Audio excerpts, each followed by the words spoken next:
Assalamualaikum warahmatullahi wabarakatuh. Perkenalkan, nama saya Sifah Hasanatul Wardah dari kelas 3A Ekonomi Syariah. Di sini saya akan memenuhi tugas dari mata kuliah dasar-dasar komputer. Sistem informasi perusahaan biasa dikenal juga dengan sistem informasi manajemen atau SIM, terbagi menjadi beberapa bagian, yaitu yang pertama, sistem informasi pengendalian inventor, yaitu biasanya juga dikenal dengan sistem ini biasa juga dikenal dengan sistem informasi logistik, yaitu untuk mendukung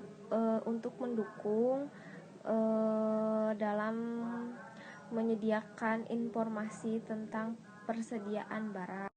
Lalu yang kedua ada sistem informasi produksi, yaitu biasanya sistem ini digunakan untuk membackup semua data sistem produksi kerja.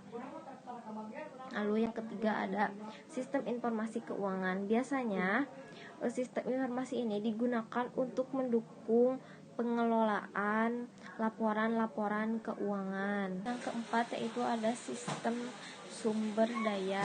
Sistem informasi sumber daya, biasanya sistem ini dipergunakan untuk mengolah data-data kepegawaian.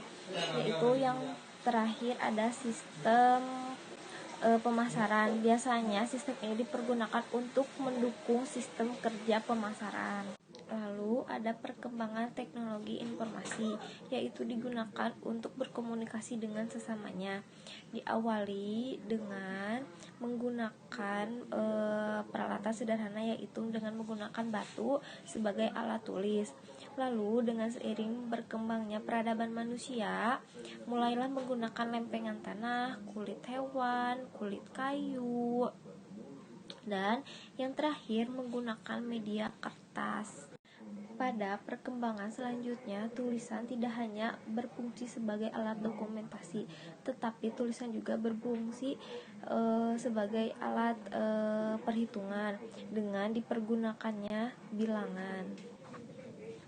Sejarah perkembangan perangkat keras, dapat disimpulkan bahwa komputer adalah sejenis alat elektronik yang dapat menerima input, mengolah input, lalu memberikan informasi, lalu bisa menggunakan program yang terdapat dalam memori komputer, lalu juga bisa menyimpan pengolahan atau menyimpan program dan bekerja secara otomatis. Berdasarkan data yang diolah, komputer dibagi menjadi 3 bagian. Yang pertama yaitu komputer digital, lalu ada komputer analog dan ada komputer hybrid. Berdasarkan penggunaannya, komputer diklasifikasikan menjadi komputer untuk tujuan umum, lalu ada komputer untuk tujuan khusus.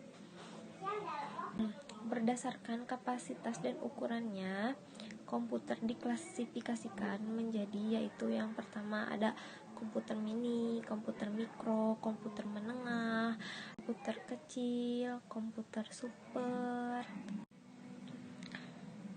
Sistem informasi dapat dibagi menjadi beberapa bagian, yaitu yang pertama sistem pemrosesan transaksi, lalu yang kedua sistem otomatisasi kantor, yang ketiga sistem informasi manajemen, yang keempat sistem pendukung keputusan, lalu yang keenam ada sistem keputusan kelompok, dan yang terakhir adalah sistem pendukung eksekutif.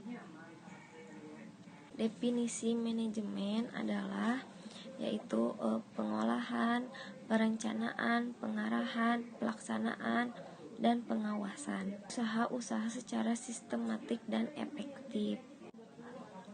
Adapun ciri-ciri manajemen yaitu sebagai alat pengetahuan, ilmu pengetahuan.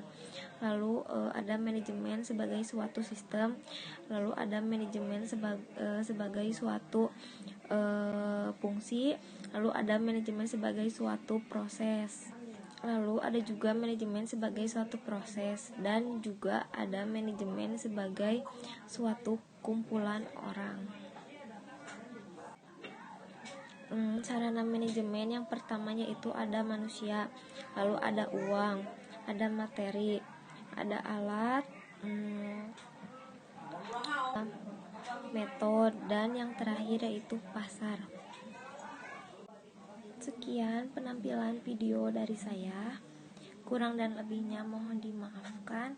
Assalamualaikum warahmatullahi wabarakatuh. Terima kasih.